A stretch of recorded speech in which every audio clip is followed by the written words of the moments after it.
तो इसमें आपको इसको अंग्रेजी में हम लोग बोलेंगे measurement of motion and length. Measurement of motion and length जो इंग्लिश में है ना, जो इंग्लिश में लिखा हुआ वो हिंदी का इंग्लिश है। किसका है? हिंदी का इंग्लिश है ना। लेंथ मतलब लंबाई, मोशन मतलब गति, गति मोशन मतलब गति, और ऑफ मतलब काम, और मेजरमेंट मतलब माप। क्या हुआ? माप। तो इसमें हम समझेंगे लंबाई। क्या समझेंगे? लंबाई। लंबाई में आप लोगों को समझेंगे कि मान लीजिए कि कोई एक आपका छड़ी है, कोई एक आपका क्या है? छड़ी। जैसे ये भी क्या है? छड़ी। छड़ी है ना। छड़ी मान लीजिए, या बेंच मान लीजिए, या टेबल मान लीजिए, जो भी है, सारे आपकी वस्तुएं दिख रहा है, अपने आंखों से देख रहे हैं, देख रहे हैं। इसको नापने के लिए हम लोग क्या करेंगे? हम लोग वो फीता का भी प्रयोग कर सकते हैं, है ना। फीता का क्या कर सकते हैं? प्रयोग कर सकते हैं। धागा से भी प्रयोग कर सकते हैं, धागा के सहारे भी उसको क्या कर सकते हैं? नाप सकते हैं। नाप सकते हैं जी। तो आपका इंची टेप होगा, इंची टेप के सहारे भी क्या कर सकते हैं? नाप सकते हैं। नाप सकते हैं ना। तो मान लीजिए कि ये छड़ी है और ये छड़ी को हम इंची टेप के सहारे नापेंगे या फीता के सहारे नापेंगे, तो मान लीजिए कि ये आपका 5 मीटर हो गया। कितना हो गया? 5 मीटर। तो 5 मीटर जो हुआ, छड़ी का क्या हुआ? लंबाई। क्या हुआ? लंबाई। क्या हुआ? लंबाई। समझ में आ गया जी। मतलब लंबाई का कहने का मतलब उसको हम लोग नापेंगे। क्या करेंगे? नापेंगे। किसी चीज के सहारे, किसी चीज के सहारे, जैसे फीता के सहारे नापे, या इंची टेप के सहारे नापे, या कोई भी इलेक्ट्रॉनिक डिवाइस के सहारे नापे, वो आपको जो नाप क्या आएगा, उसका जो लंबाई होगा वही आपको यहाँ इंडिकेट करेगा ना जी। जैसे इसको हम नापे तो नाप के कितना आया? 5 मीटर। क्या आया? 5 मीटर। 5 मीटर। कितना आया? 5 मीटर। तो लंबाई जो होता है कि लंबाई को हम लोग बहुत चीज में नापते हैं, नहीं नापते हैं जी। कोई लंबाई को मीटर में नापेगा, तो कोई लंबाई को सेंटीमीटर में नापेगा, नापेगा ना जी। कोई लंबाई को इंच में नापेगा, कोई लंबाई को फुट में नापेगा। क्या चीज में? फुट में, है ना। कोई लंबाई को आपको और अलग चीज में नाप सकता है, नहीं नाप सकता है। बहुत ऐसे इकाइयां हैं जो इस तरह की इकाइयों का यूज करके क्या कर सकता है? नापता है ना जी। तो ये सारी चीज है ना लंबाई। लेकिन यदि तुमसे कोई प्रश्न पूछेगा कि लंबाई का एसआई मात्रक, लंबाई का एसआई मात्रक, एसआई मात्रक, तो हमेशा जवाब क्या दीजिएगा? मीटर। क्या जवाब दीजिएगा? मीटर। मीटर दीजिएगा। ये नहीं कहिएगा कि उसका एसआई मात्रक सेंटीमीटर। क्या है? सेंटीमीटर। जैसे आप सेंटीमीटर कहिएगा तो आपका क्या हो जाएगा? पहले के जमाना में लंबाई की सबको मापने के लिए बीता का प्रयोग करते थे। क्या चीज का प्रयोग करते थे? बीता का प्रयोग करते थे। हाथ का उपयोग करते थे, एक हाथ, 2 हाथ, इस तरीका कुछ होता था ना। कदम का प्रयोग करते थे कि कितना आपका ये लंबा रोड है ना। इस तरह का प्रयोग करते थे पहले, है ना। पारंपरिक में पहले जो था उसमें यूज करते थे। अब देखिए, अब आता है गति। क्या आता है? गति। अब कहेंगे कि गति क्या होता है ना। गति क्या है? यदि कोई प्रश्न तुमको कहेगा, मान लीजिए कि आप यहाँ से पढ़ के गए और कहेगा कि गति क्या है, गति क्या है, ये कोई ने आपसे प्रश्न पूछ लिया, है ना। तो आप तो नहीं बता पाइएगा क्योंकि ये चीज को हम अभी बताए हैं नहीं। लेकिन यदि हम बता देते हैं आपको, तो आप ये चीज को 100% क्या कर सकते हैं? बता सकते हैं ना। अरे तो गति क्या है? तो कहेंगे गति, गति को ठेठ भाषा में बोले तो दौड़ना, चलना, बुलना, ये सब क्या है? गति। ये सब क्या है? गति। चलना, बुलना, दौड़ना, टहलना, ये सब क्या है? गति। हाँ, गति तेज भी हो सकता है, गति धीमा भी हो सकता है, होगा ना जी। गति तेज भी हो सकता है, गति धीमा भी हो सकता है, होगा कि नहीं होगा जी। आदि मान लीजिए यदि हम ट्रेन पे बैठे हुए, तो ट्रेन में भी गति है जी। क्या ट्रेन में गति नहीं गति है जी। बस में बैठे हैं तो बस में भी गति है जी। क्या बस में गति है नहीं गति है जी। आप स्कूटर पे बैठे हैं तो स्कूटर में भी गति है जी। गति है कि नहीं गति जी। लेकिन इन चीजों को चलाने के लिए क्या सजीव आदमी का उपयोग होता है कि नहीं होता जी। यदि मान लीजिए कि हमको ट्रेन चलाना है या स्कूटर चलाना है, जो भी कुछ चलाना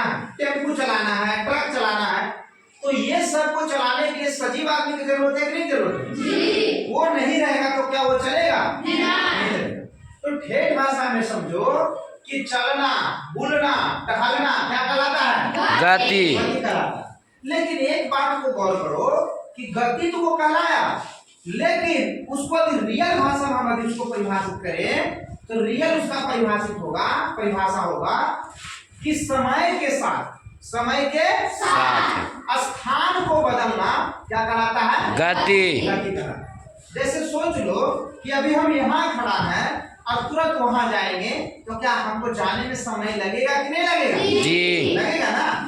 अभी मान लीजिए कि अभी यहाँ है और हम नीचे चले जाएंगे, ऑफिस चले जाएंगे तो क्या स्थान चेंज हुआ कि नहीं चेंज हुआ? जी। क्या स्थान चेंज हुआ तो टाइम चेंज हुआ कि नहीं चेंज हुआ? जी। मतलब इसमें कहने का मतलब है कि इसमें आपको क्या होगा?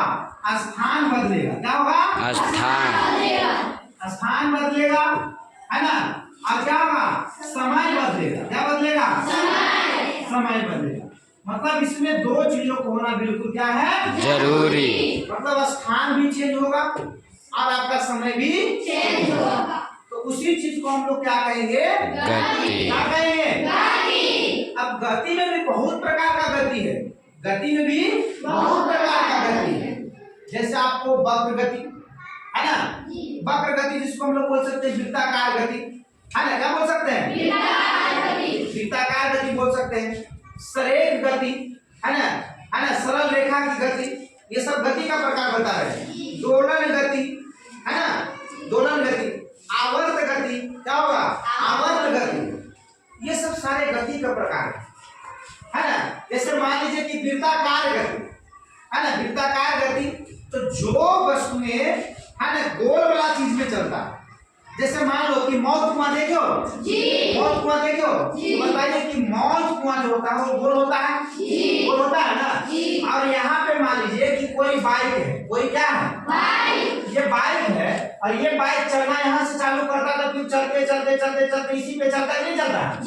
तो कैसा गति कर रहा है? गोल। उसको हम लोग बोलेंगे वृत्तीय गति। क्या बोलेंगे? क्या बोलेंगे? वृत्तीय गति। क्या बोलेंगे? जैसे आपका नट्टू है, नट्टू आपको एक जगह से चलता है तो क्या चलते रहता है, नहीं चलते रहता? क्या उसको क्या बोलेंगे? वृत्तीय गति। क्या बोलेंगे? वृत्तीय गति। अब मान लो कि आपका आवर्त गति यदि हम समझाते हैं, आवर्त गति क्या समझा रहे हैं? आवर्त गति। तो मान लो कि आवर्त गति कहते हैं कि वैसा गति जो समय के साथ अपने स्थान पे पुनः आए, समय के साथ अपने स्थान पे पुनः आए, मतलब बार बार उस स्थान पे आए, तो वैसे गति को हम लोग क्या कहेंगे? आवर्त गति। जैसे देख लो कि घड़ी है, घड़ी का जो सुई, 3 गो सुई है, तीनों सुई चाहे 1 बजे, 12 बजे, 2 बजे, 8 बजे, 7 बजे कुछ भी अगर उसमें बजता है तो क्या वो सुइयां है हमेशा सभी पे गति करता है कि नहीं करता? क्या कि कहीं सिर्फ 12 पर रुका रहता है? इसमें 3 सुइयां है, मिनट का सुई है, सेकेंड का सुई है और घंटा का सुई है ना? तो यदि घंटा का सुई एक स्थान पर रुका हुआ है तो और सारे सुइयां बार बार गति कर रहा है और अपना गति को बार बार दोहरा रहा है, तो ऐसे गति को क्या कहेंगे? आवर्त गति। क्या कहेंगे? आवर्त गति। अब कहते हैं सरेख गति, सरल रेखीय गति। तो जो वस्तु में एकदम सीधी रेखा पे गति करता है, जो वस्तु में सीधी रेखा पे गति करता है उसको सरेख गति कहते हैं। क्या कहते हैं? सरेख गति। जैसे कि हम लोग हैं, हम लोग यदि वो सड़क मिल जाए सीधा तो सीधे रेखा में चलना चालू कर देंगे। जैसे आपका ट्रेन है, ट्रेन आपका कैसा गति करता है? सीधा करता है ना, सरेख गति। क्या करता है? सरेख गति। करता कि नहीं करता है?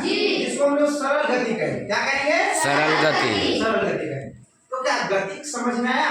क्या गति आप लोग को समझ में आया? एक और गति होता है दोलन गति। क्या होता है? दोलन गति। अच्छा, दोलन गति को समझने के लिए क्या झुलवा का आप लोग झूले हैं? झुलवा झूले हैं? रस्सी वाला? अरे कोई पेड़ में आप बांध देते हैं रस्सी और बैठकर एक झुलाने वाला रहता है ना? आगे पीछे होता है ना? तो वैसा गति है ना, वैसा गति जिसको आगे पीछे जो स्थान पर जाए और फिर लौट के वो स्थान पे चलावे तो वैसे गति को क्या कहेंगे? क्या झुलवा का गति दोलन गति होगा? जी। उधर गया फिर लौट के इधर, है ना? तो झुलवा का गति कैसा होगा? दोलन गति। कैसा होगा? क्या समझ में आ रहा है? तो दोलन गति समझ में आ गया जी? समझ में आ गया ना? हाँ, तो दोलन गति होगा। अब आता है कि मापन। क्या आता है? किसी चीज को माप करने की प्रक्रिया क्या कहलाता है? कोई भी चीज को मापना। जैसे आप मान लीजिए कि बेंच का लंबाई माप रहे हैं, चौड़ाई माप रहे हैं, दूध का वजन नाप रहे हैं, दूध का, है ना? कोई भी चीज आप कितना लीटर दूध है, कितना केजी दूध है ना? कोई भी चीज को नाप रहे हैं, तो नाप रहे हैं तो नापने का जो क्रिया है उसी को कहेंगे मापन। क्या कहेंगे? अब दूध को नापेंगे तो नापेंगे लीटर, क्या चीज में नापेंगे? मिलीलीटर में। लीटर में तो क्या नापेंगे? नापेंगे, नापेंगे ना? लेकिन कोई भी यदि चीज को नापना है तो उसके लिए इकाई का होना क्या है? जरूरी है। बिना इकाई का कोई चीज नहीं नापा सकता। क्या नापाएगा जी? बिना इकाई का कोई चीज नापाएगा? यदि तुमको कहेंगे कि, है ना, कि खराब हो गए, कहेंगे कि सोनाली 2 है, सोनाली 5 है, तो सोनाली का 5 हाइट है, सोनाली का क्या है? 5 हाइट है। अब कोई प्रश्न पूछेगा ना कि 5 है तो 5 क्या है, उसके लिए कोई इकाई होगा ना? 5 फीट है कि 5 सेंटीमीटर है कि 5 मीटर है, क्या कोई प्रश्न उठाएगा ना? अभी कहेंगे कि सोनाली 5 मीटर 5 ऊंचा है, तो क्या ये कहना बिल्कुल गलत है कि नहीं गलत? लेकिन यही कहेंगे कि सोनाली की जो ऊंचाई है या लंबाई है 5 फीट है या 5 मीटर है, तो ये कहना बिल्कुल सही है कि नहीं सही? अरे मान लीजिए, बैठो, मान लीजिए कि हम जाएंगे दूध वाला के पास जाएंगे, है ना, जो दूध बेचता है उसके पास जाएंगे और कहेंगे कि हमको मम्मी बोले हैं 5 देने के लिए। अब कहेगा 5 देने के लिए, तो 5 देने के लिए कहेगा तो आदमी क्या कहेगा? 5 क्या कह रहा? 5 केजी, 5 लीटर क्या दे? नहीं कहेगा ना, हमको मम्मी 5 बोले देने के लिए, तो क्या वो दूध वाला दे पाएगा? जी नहीं। लेकिन अभी उसको हम कहेंगे कि हमको कितना दो? 5 लीटर चाहिए। कितना चाहिए? 5 लीटर। क्या वो आसानी से दे पाएगा? जी। दे पाएगा कि नहीं दे पाएगा? जी। तो याद रखना कि बिना मात्रक के कोई भी सामान खरीदने में कठिनाइयां होगा ना? यदि मात्रक पता होगा तो वो चीज सामान खरीदने में कोई दिक्कत नहीं।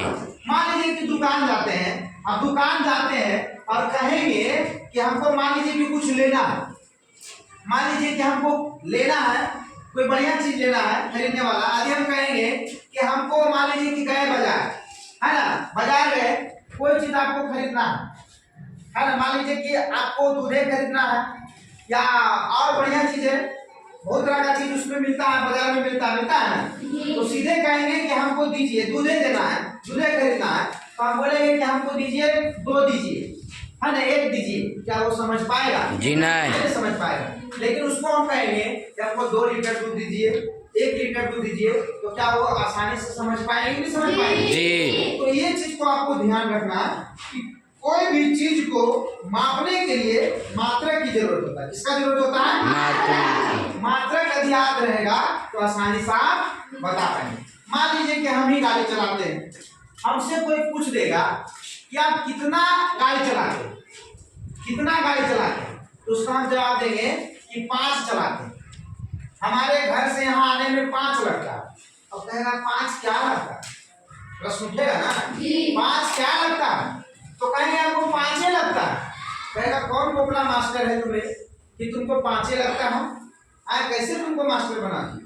गलत हो जाएगा ना? जी। लेकिन उसको हम कहेंगे कि हमारे घर से जो दूरी है 5 किलोमीटर। कितना है? 5 किलोमीटर। यही कह रहा था, अरे हम नहीं समझ रहे थे, इसका मतलब तुमको मात्रक का ज्ञान नहीं है, तो जो तुम बोल रहे हो 5 है ना, 5 किलोमीटर क्या है? 5 किलोमीटर। तो क्या जब 5 किलोमीटर हम बोलेंगे तो चीजों को आसानी से समझ पाएंगे? क्या दिक्कत होगा फिर? यदि हम कहेंगे कि 5 हमको लगता है तो उसको कुछ भी समझ सकता है, 5 मीटर भी समझ सकता है, 5 किलोमीटर भी समझ सकता है, कुछ भी समझ सकता है, लेकिन अगर हम सटीक जवाब देंगे कि हमको यहाँ से मेरे विद्यालय से मेरा घर का जो दूरी है वो कितना है 5 किलोमीटर, तो आसानी से समझ पाएंगे नहीं समझ पाएंगे। तो इसलिए कि मापने के लिए मात्रक का होना क्या है जरूरी।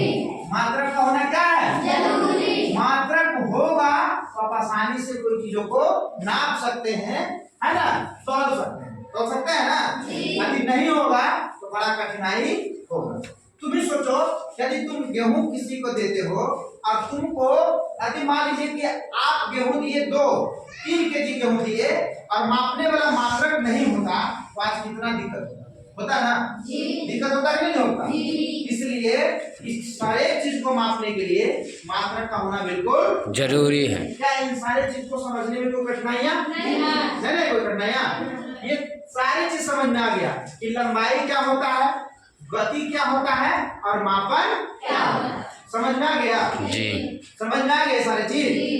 तो आगे हम लोग पढ़ेंगे कि आपको किताब में क्या दे रखा है ना। आगे आपको दे रखा है दीपा एक जिज्ञासु बालिका।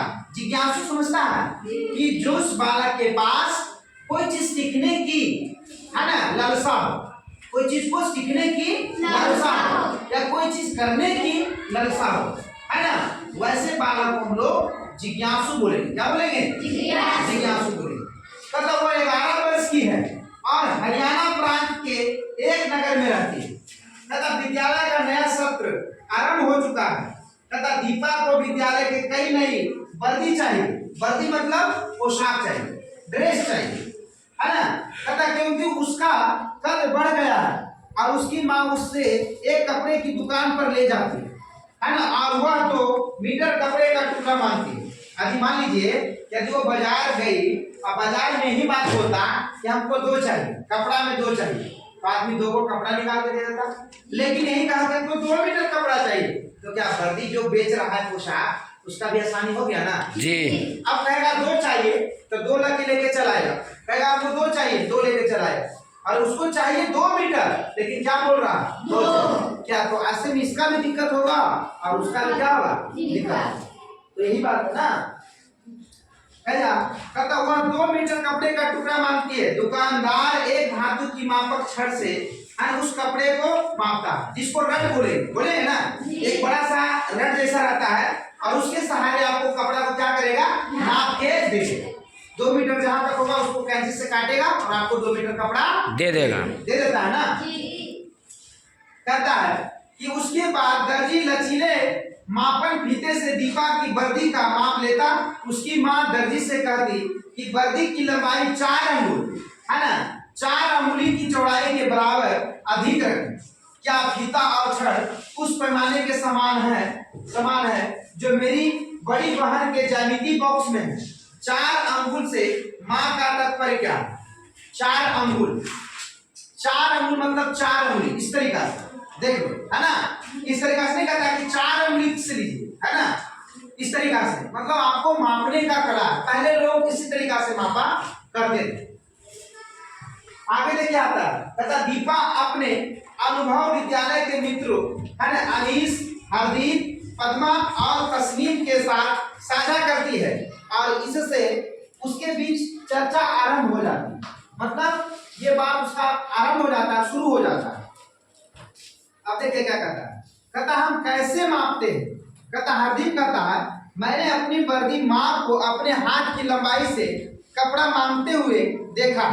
क्या आपने कभी किसी किसान को अपने खेत की क्यारियां बनाने के लिए खेत की लंबाई मापते हुए देखा है? वह चलता जाता है और अपने कदमों की संख्या गिनता जाता है। और पद्मा कहती है अरे कदम ही नहीं, कभी कभी वे मापने के लिए अपने पैर के पंजों की लंबाई भी उपयोग करते हैं। अनीस ने कहा। दीपा उत्साह से कहती है शरीर के अंगों का उपयोग कर लंबाई मापना बहुत रोचक होगा, आओ हम भी शरीर के अंगों का उपयोग कर कुछ मापते हैं। कहता है हमें क्या मापना चाहिए? अच्छा आओ हम अपने कक्षा कक्ष में रखे मेज की लंबाई मापते हैं, है ना। तस्नीम कहती है, पद्मा बात आगे बढ़ाते हुए कहती है और इसको मापने के लिए हम शरीर के किस अंग का उपयोग करेंगे दीपा कहती है हम हाथ के पंजे की चौड़ाई का उपयोग करते हैं और मैंने दिखाती हूँ कि यह कैसे किया जाता है। मैंने अपनी माँ को इसका उपयोग करते हुए देखा है ना। इसे बालिश करते हैं। बालिशत मतलब बीता, बालिशत मतलब बीता है ना। इसको हम लोग हैंड स्पाइन कहेंगे। क्या कहेंगे? Hand spine. मतलब उसको हम लोग ढेर भाषा बोले, हिंदी में इसको बालिशत होता है। क्या होता है? बालिशत। बालिशत भी होता है और ढेर भाषा में आप लोग बोलते हैं बीता। क्या बोलते हैं? बीता। और बीता नापने के लिए हम लोग यूज करते हैं। हम लोग नापने के लिए क्या करते हैं? यूज करते हैं। इस तरीका से यूज करते हैं। ऐसे करके आप लोग नापते होंगे ना। ये उंगली आपका जो अंगूठा हुआ और एक का कानी उंगली हुआ, मतलब छोटा उंगली, इसको यहाँ तक पे नापते हैं और इसी को हम लोग क्या बोलते हैं? बालिशत। क्या बोलते हैं? मतलब बीटा बोलते हैं। समझा?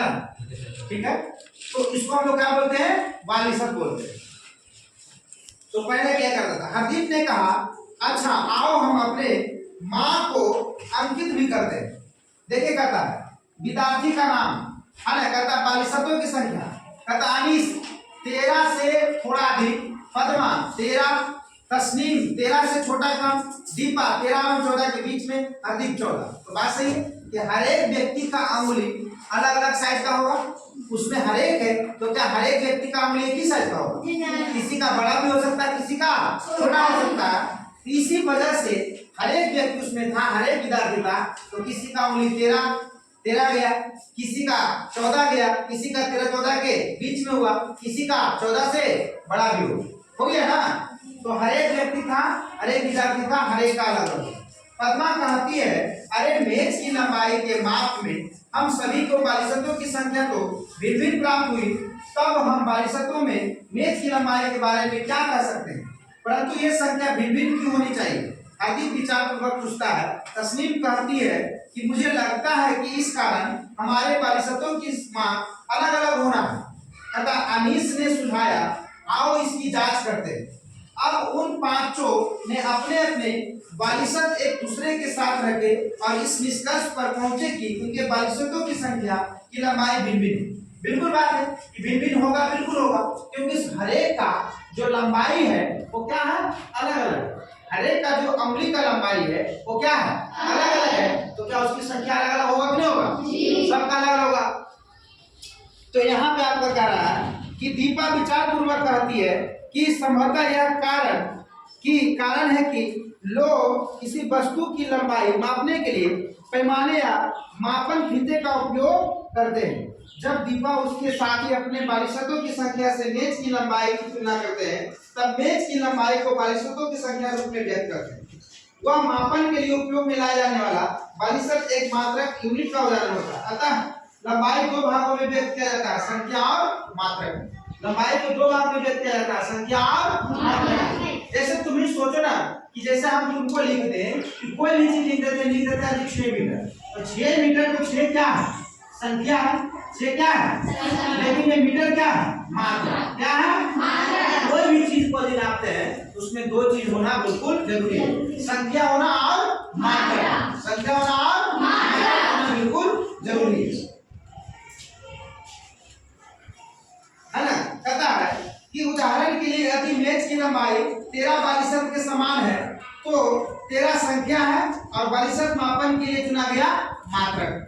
कहता तथापि बालिशत और उसके समान अन्य मात्रक जैसे हाथ, पैर, मुट्ठी या अंगुली की लंबाई भिन्न व्यक्तियों के लिए भिन्न हो सकता है, होता है ना। यदि सब व्यक्ति अलग अलग है तो सबका क्या होगा? अलग होगा। जैसे तुम ही लोग देखो कि तुम लोग यदि नापने के लिए कहेंगे तो सभी का क्या होगा? अलग अलग। सबका एक जैसा होगा नहीं।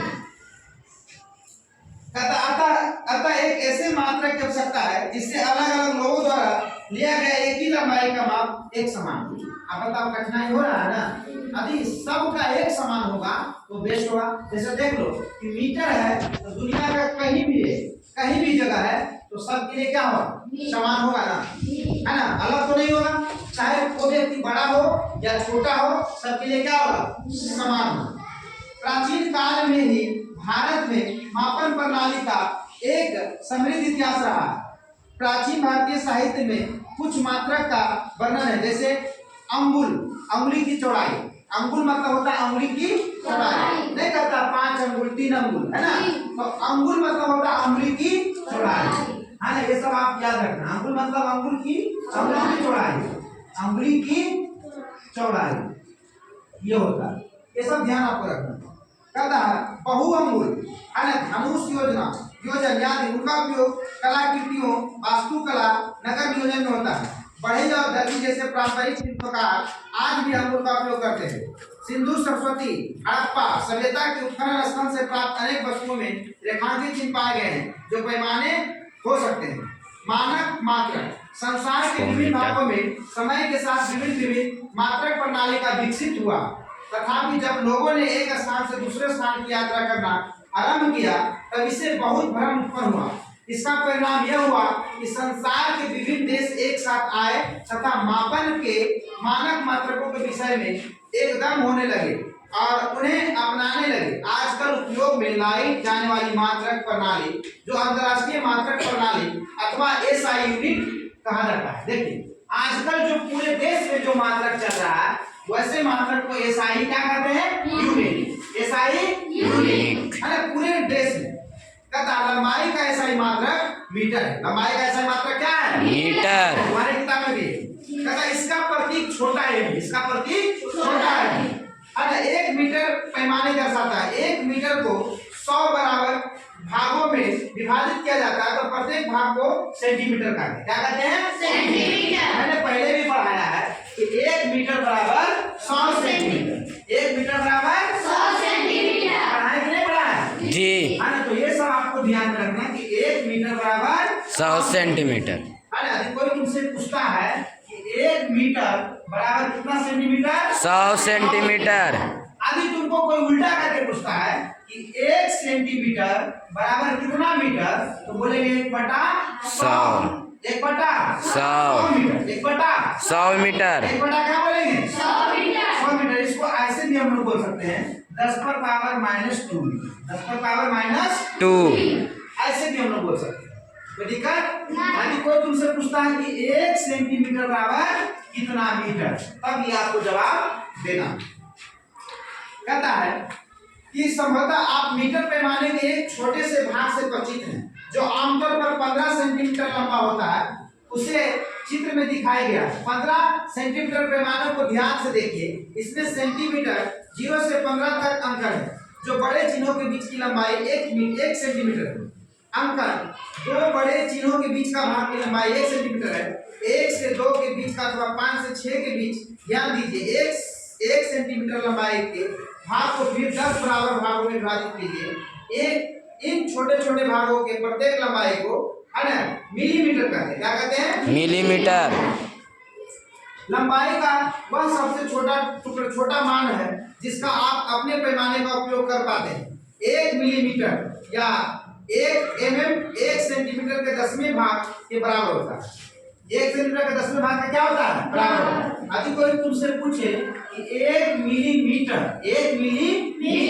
बराबर आप बोलिएगा 1/10 सेंटीमीटर। 1/10 सेंटीमीटर। ये सब आपको याद रखना। यदि कोई पूछे कि 1 मिलीमीटर बराबर कितना सेंटीमीटर, तो बोलिएगा 1 मिलीमीटर बराबर 1/10 सेंटीमीटर। ये आपको ध्यान में रखना है, ये आपको याद रखना। कहता बड़ी लंबाई मापने के लिए हम लोग बड़े मात्रक किलोमीटर इसका प्रयोग करते हैं। किलोमीटर। तो ये भी आपको ध्यान देना है कि 1 किलोमीटर बराबर 1000 किलोमीटर। 1000 किलोमीटर नहीं मीटर। 1 किलोमीटर बराबर 1000 मीटर। ये सारे चीजों का आपको ध्यान में रखना है, याद रखना। कहता और छोटी लंबाई को मापने के लिए, है ना, हम छोटे मात्रक का उपयोग करते हैं। 1 किलोमीटर बराबर 1000 मीटर। 1 मीटर बराबर 100 सेंटीमीटर। 1 सेंटीमीटर बराबर 10 मिलीमीटर। क्या इसे समझने में कोई दिक्कत है? No. तो ये सारे चीजों को आप याद रखेंगे तो गणित का जो प्रश्न आएगा या विज्ञान का जो प्रश्न रहेंगे, है ना, आंकिक प्रश्न रहेंगे, वो प्रश्न को बनाने में क्या करेगा? मदद करेगा ना। तो ये सारी चीजों को याद रखना। आपने कुछ पैमाने में एक अन्य प्रकार का अंकन भी लिखा होगा। इन पैमाने में यह अंकन इंच में और 1 इंच बराबर 2.4 सेंटीमीटर। ये भी याद रखना है। कि 1 इंच बराबर 2.45 सेंटीमीटर होता है। आपको यह भी ध्यान में आप रखना, कोई यदि तुमसे पूछता है कि 1 इंच बराबर, आपको कोई तुमसे पूछता है तो आपको क्या बताना है? 1 इंच बराबर 2.54 सेंटीमीटर। ये आपको ध्यान रखना। यदि कोई तुमसे प्रश्न पूछता है कि 1 इंच बराबर कितना सेंटीमीटर, तो आपको बताना कि 1 इंच बराबर 2.54 सेंटीमीटर। ऐसे हम लोग पढ़ेंगे, ठीक है। अब देखिएगा लंबाई मापने के लिए इंच फुट जैसे मात्रा का उपयोग होता है। इनका उपयोग अभी है ना भी कुछ लोग करते हैं। मान लीजिए कि हम सभी फिर से मेज की लंबाई मापते हैं, किंतु इस बार हम मीटर पैमाने का उपयोग करेंगे। क्या हमारे परिणाम अभी भिन्न होंगे? नहीं, लेकिन हमें सबसे पहले लंबाई मापने के लिए पैमाने को उपयोग में करने की सही विधि सीखेंगे। लंबाई मापने की सही विधि, किसी वस्तु की लंबाई मापने के लिए हमें एक उपयुक्त पैमाने की आवश्यकता होती है। उदाहरण के लिए यदि आपको अपनी पेंसिल की लंबाई मापनी है तो आप 15 सेंटीमीटर पैमाने का उपयोग कर सकते हैं। इसी प्रकार किसी कक्ष की ऊंचाई नापने के लिए है ना मीटर का उपयोग कर सकते हैं, है ना। कद आवश्यकता पड़ी किसी वृक्ष की तने की मोटाई अथवा उनकी छाती के आकार को मापने के लिए सीधे तौर पे मीटर का पैमाने का उपयोग नहीं कर सकते हैं। ऐसे मापने के लिए दर्जी के फीते जैसे लचीले मापन फीता अधिक उपयुक्त होता है। लंबाई का मापन करते समय हमें कुछ सावधानी बरतने की आवश्यकता होती है। पैमानों को रखने की सही विधि, पैमानों को वस्तु के संपर्क में इसकी लंबाई के अनुदिशित रखिए, जैसे कि चित्र 5.4 में दिया गया। देखिए कि कैसे पैमानों को रखा जाता है। एकदम सीधा रखा है, यहाँ पे देखिए पैमानों को कैसे रखा है, सीधा नहीं, यहाँ पे टेढ़ा रखा है ना, और यहाँ पे क्या रखा है, सीधा रखा। पैमानों को पढ़ते समय आंख की सही स्थिति क्या है? उदाहरण के लिए यदि आप एक पेंसिल के पैमाने के साथ संरेखित कर उसका माप लेने का प्रयास कर रहे हैं तो अपनी आंखों की स्थिति पेंसिल की नोक के ठीक ऊपर होना चाहिए। अब देखिए नोक के ठीक ऊपर होना चाहिए, इशारा दे दिया है। कहता है यदि पैमाने के सिरे टूटे हो तो लंबाई का मापन कैसे करें? यदि किसी पेंसिल के सिरे टूटे हैं और शून्यांक स्पष्ट नहीं हो तब उसका उपयोग हम लोग मापन के लिए किया जाता है। ऐसे पैमाने के लिए अन्य पूर्णांक जैसे 1.0 सेंटीमीटर का उपयोग कर सकते हैं। इसका उपरांत अपने दूसरे सिरे के पठ्यांक से इसकी पूर्णांक के पठ्यांक को घटाना चाहिए। उदाहरण के लिए 5.6 में एक चित्र का पठ्यांक 1 सेंटीमीटर, दूसरे सिरे का पठ्यांक 10.4 सेंटीमीटर है। अतः वस्तु की लंबाई 10.4 सेंटीमीटर माइनस 1.0 सेंटीमीटर बराबर 9.4 सेंटीमीटर। अब ये कहता है दृष्टिबाधित विद्यार्थी वैसे विद्यार्थी जिनका आंख खराब हो, जिनके आंख से नहीं दिखता है, ऐसे विद्यार्थी को दृष्टिबाधित विद्यार्थी कहेंगे, है ना। लंबाई का मापन कैसे करेंगे? वे उभरे अंकन बिंदु वाले पैमानों का उपयोग करते हैं जिन्हें स्पर्श से महसूस किया जाता है। कहता है लंबाई मापने के लिए अपने आसपास की कुछ वस्तुएं लीजिए, जैसे कंघा, पेंसिल, पेन, है ना, पेंसिल और रबर, इस सब को आप नापिए। मीटर पैमाने से उनकी लंबाई एक एक करके मापन कीजिए और उसके तालिका 5.2 में लिखिए। यहाँ पे वस्तु लेना है और वस्तु की लंबाई को क्या करना है, मापना है। जैसे आप कुछ भी ले सकते हैं, छड़ी ले लीजिए, है ना, सीढ़ी ले लीजिए, किताब ले लीजिए, कुछ भी ले सकते हैं और उसका नाम को यहाँ पे क्या करिए, लिखिए। ये कर रहा है ना। आगे आपको देखिएगा, आगे कहता है कि लंबाई लिखते समय है ना मात्रा भी लिखना ना भूलिए। यदि कोई लंबाई लिख रहे हैं तो लंबाई लिखते वक्त आपको मात्रा लिखना बिल्कुल जरूरी है। कहता है अतः आपके परिणाम को 2 भाग में होंगे, एक भाग का अंक, दूसरा भाग मापन होगा। एक भाग आपका संख्या होगा और दूसरा भाग क्या होगा, मात्रा होगा। मैंने बताया था ना, यदि आप 5 किलोमीटर लिखे हैं तो 5 किलोमीटर में 5 क्या है, संख्या, और किलोमीटर क्या है, मात्रा। क्या है, मात्रा। मतलब आप कोई चीज को लिख रहे हैं जिसको आपको 2 भाग में लिखना बिल्कुल जरूरी है ना। कहता आपकी कक्षा में आपने कुछ मित्रों ने भी उन्हीं वस्तुओं की लंबाई मापी होगी जिनका मापन आपने किया। आप के द्वारा मापी गई किसी वस्तु की लंबाई की तुलना अपने मित्रों द्वारा मापी गई उसी वस्तु की लंबाई से करें। क्या मापी गई लंबाई समान है या थोड़ा भिन्न है? यदि समान नहीं है तो भिन्न होने की संभावना कारणों पर चर्चा कीजिए। अब देखिए कहता मात्रक के प्रतीक हिंदी में भी वही रहते हैं जो अंग्रेजी में लिखे जाते हैं। अतः किलोमीटर का संकेत है ना, किलोमीटर है ना, किलोमीटर का संकेत क्या है? किलोमीटर। मतलब आपको ध्यान देना है, यदि किलोमीटर लिखना है तो जब भी कोई मात्रक लिखेंगे तो छोटा में लिखेंगे किलोमीटर। मीटर लिखना है तो मीटर लिखेंगे, मिलीमीटर लिखना है तो मिलीमीटर लिखेंगे। लेकिन याद रखना कि जब भी कोई मात्रक लिखेंगे तो हमेशा छोटी में लिखेंगे। कैसा में लिखेंगे? छोटी में लिखेंगे, छोटा लेटर में लिखेंगे, छोटा अक्षर में लिखेंगे। समझना है? ये नहीं कि तुमको कोई किलोमीटर लिखने का है तो ऐसे लिखो के, ऐसे लिखो एम, ये लिखना क्या हो जाएगा?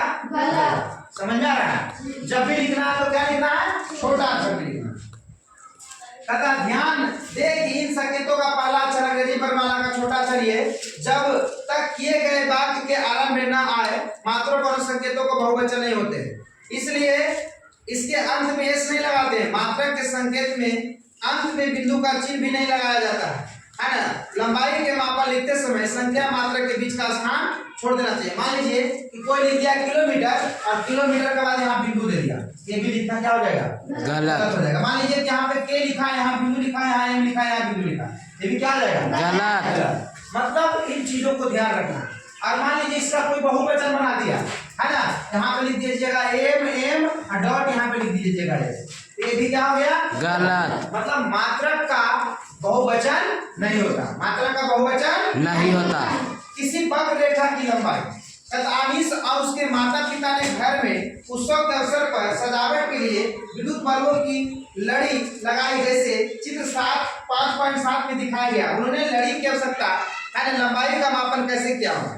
वक्र रेखा की स्थिति में लचीले मापन फीते या धागे का उपयोग करके मापन किया जा सकता है, जैसे चित्र 5.8 में प्रदर्शित किया गया। इसके बाद धागे को सीधे किया जा सकता है और मीटर पैमाने का उपयोग करके उसकी लंबाई को मापा जा सकता है।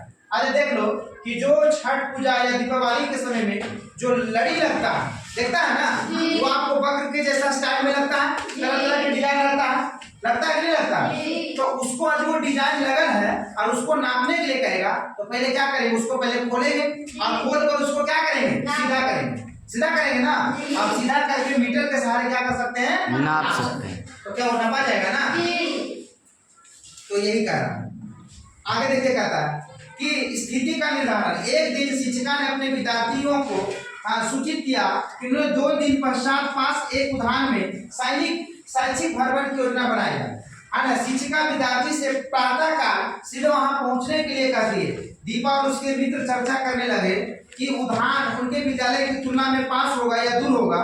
तस्नीम और पद्मा कहती है कि उद्यान पास में होगा। दीपा और अनीसा को लगता है कि विद्यालय पास में होगा, है ना। हरदीप सोचता है कि दोनों लगभग बराबर दूरी पर है ना। क्या आप क्या सोचते हैं कि कौन सही है? सही तब उनका परीक्षण भिन्न क्यों है ना? क्योंकि वे विद्यालय और उद्यान की दूरी का अनुमान अपने घरों से कर रहे हैं। इनके विपरीत यदि उन्होंने एक ही वस्तु का या स्थान की दूरी के बारे में सोचा होता तो उनका परीक्षण समान होता। किसी वस्तु की दूरी का निर्धारण किसी नियत बिंदु या निश्चित बिंदु से किया जाता है। इसे बिंदु को संदर्भ बिंदु कहते हैं, है ना। कुछ दिन पश्चात हरदीप उत्साहपूर्वक अपने मित्रों से कहता है कि आओ हम अपनी सभी खेल के मैदान में चलते हैं। खेल शिक्षिका चाहती है कि हम खेल दिवस के लिए चुना पाउडर से रेखांकित रेखा है ना खींचकर कबड्डी कोर्ट में उनकी सहायता करें। पद्मा हमें अधिक लंबाई मापन फीते की आवश्यकता होगी, इसे खेल के कक्ष में ले जाते हैं, है ना। दीपा आओ सबसे पहले पैमाने में हम एक ऐसा बिंदु निश्चित कर ले कि जहां से हमें रेखा खींचने के लिए दूरी मापने हैं। इस बिंदु को हम आप लोग संदर्भ बिंदु कहेंगे। क्या कहेंगे? संदर्भ बिंदु कहेंगे। कदा कुछ दिन पश्चात पद्मा बस से अपनी नाना नानी जी के मिलने के लिए दिल्ली जा रही थी। वह दिल्ली पहुंचने के लिए उत्सुक थी और सड़क के किनारे लगे किलोमीटर है ना सूचक पत्थरों को पढ़ रही थी। 1 किलोमीटर सूचक पत्थर पर दिल्ली 70 किलोमीटर लिखा था। इसके पश्चात अगले किलोमीटर है ना सूचक पत्थर पर दिल्ली 60 किलोमीटर लिखा था। प्रत्येक क्रमागत किलोमीटर सूचक पत्थर यह अंकित कर रहा था वो अपने नाना नानी जी के घर निकट पहुंच रही है। बात सही है। यदि मान लीजिए कि हम रोड पे चल रहे हैं तो रोड पे चल रहे हैं तो हर एक पत्थर पे लिखा रहता है ना कि बिहार शरीफ 50 किलोमीटर, पटना 60 किलोमीटर, है ना। और जैसे जैसे आगे बढ़ते हैं तो जैसे जैसे बता देता है क्या बिहार शरीफ 15 किलोमीटर, बिहार शरीफ 10 किलोमीटर। आप यदि जाते हैं तो बिहार शरीफ 0 किलोमीटर, है ना। मतलब इससे क्या समझते हैं कि हम उस जगह पे पहुंच गए, है ना। जिस जगह हम जा रहे थे उस जगह पे आसानी से हम लोग क्या हो गए, पहुंच गए। ये किलोमीटर सूचक पत्थर क्या दर्शाता है? पद्मा यह निष्कर्ष कैसे निकाल पाती है वो अपने गंतव्य स्थान के निकट पहुंच रही है। कहता है 1 किलोमीटर सूचक पत्थर दिल्ली से उसकी दूरी को इंगित कर रहे थे, अतः हम इस परिस्थिति में दिल्ली संदर्भ बिंदु है। दिल्ली क्या है? संदर्भ बिंदु है। कहता है किलोमीटर सूचक पत्थर दिल्ली 70 किलोमीटर दर्शाता है, जैसे कि चित्र 5.13 में दिखाया गया है। तो हम कह सकते हैं कि पद्मा की स्थिति दिल्ली से 70 किलोमीटर दूरी पर है। जब किलोमीटर सूचक पत्थर दिल्ली 60 किलोमीटर लिखा होता है तो पद्मा की स्थिति दिल्ली से 60 किलोमीटर दूरी पर है। क्या आपका तात्पर्य है कि संदर्भ बिंदु सापेक्ष पद्मा की स्थिति समय के साथ परिवर्तित हो रहा है? किसी वस्तु की स्थिति एवं संदर्भ बिंदु के साथ कब परिवर्तित होता है? क्या यह एक परिवर्तित होती है जब वस्तु गतिशील होता है। गतिशील वस्तु में जो वस्तु में गति कर रहा है वैसे वस्तुओं को क्या बोलेंगे? गतिशील वस्तु में। गतिशील वस्तु में क्रियाकलाप 5.2 में आइए खोज करें। अपने आसपास की वस्तुएं देखिए और 5 गतिशील वस्तुओं तथा 5 ऐसी वस्तुओं की सूची बनाएं जो स्थिर में। अपने प्रेक्षण को तालिका 5.3 में लिखिए। विचार कीजिए कि आपने यह कैसे सुनिश्चित किया कि कोई वस्तु गतिशील है अथवा स्थिर है। तालिका 5.3 में अपने निर्णय का औचित्य लिखिए। अब आगे देखिएगा गतिशील वस्तुएं, ये तो मैंने पढ़ा दिया है ना। ये इसमें सारा जो भी चीज है मैंने इसमें बहुत सारे चीज को बता दिए। अब गति का प्रकार है, गति का प्रकार मैंने भी पढ़ा दिया ना कि गति क्या है। गति कितने प्रकार के हैं देखो। इसमें एक आपका नाम है सरल रेखीय गति। सरल रेखीय गति जिसको बोले सरेख गति बोले है ना, ये भी मैंने पढ़ा दिया है ना। इसमें बहुत सारे आपको मैंने पढ़ा दिया है। एक देखिए वृत्तीय गति, यहाँ पे देखिए वृत्तीय गति है, मैंने वृत्तीय गति भी आपको पढ़ा डाले है ना। और आपको आप देखिए मिलेगा एक आपका देखिए दोलन गति, मैंने दोलन गति भी आपको क्या कर दिया, पढ़ा डाले है ना। बहुत ऐसे इसमें चीज है जो कि मैंने आपको हम पढ़ा डाले। तो ये चीजों को आपको समझना है कि ये क्या है, कैसे है और कैसे इन चीजों को हम लोग समझेंगे, है ना। तो आपका ये आपका चैप्टर भी खत्म हो गया, ये चैप्टर भी आपका खत्म हो गया। अब इसमें देखिए प्रमुख शब्द है, सेंटीमीटर है, मापन है, वर्गीकरण है, वृत्तीय गति है ना, मीटर है, खोज करना है, दूरी है, मिलीमीटर है, पहचान करना है, किलोमीटर है, गति है, जांच करना है, लंबाई है, दोलन गति है, औचित्य बनाना है, सरलरेखीय गति है, संदर्भ बिंदु है, अवलोकन करना है और लंबाई का एसआई मात्रक है। अब देखिए इसमें सारांश में क्या लिखा है। मात्रकों के अंतरराष्ट्रीय प्रणाली को देशों द्वारा मापने के मानक मात्रकों के रूप में स्वीकार है। लंबाई का एसआई मात्रक मीटर है, इसका प्रतीक छोटा एम। कैसा एम है? छोटा एम। 1 किलोमीटर बराबर 1000 मीटर। कितना मीटर? 1000 मीटर। 1 मीटर बराबर 100 सेंटीमीटर। कितना मीटर? 100 सेंटीमीटर, है ना। 1 सेंटीमीटर बराबर 10 मिलीमीटर। जब दूरी किसी निश्चित वस्तु या बिंदु के सापेक्ष बताई जाए तब ऐसे बिंदु को संदर्भ बिंदु कहेंगे, है ना। तो इसमें आपका कुछ नहीं, इसमें जो हम पढ़ाए हैं, जो समझाए हैं, वही सारा इसमें बताया गया है। क्या वही सब सारा है ना? वही सब है कि नहीं है?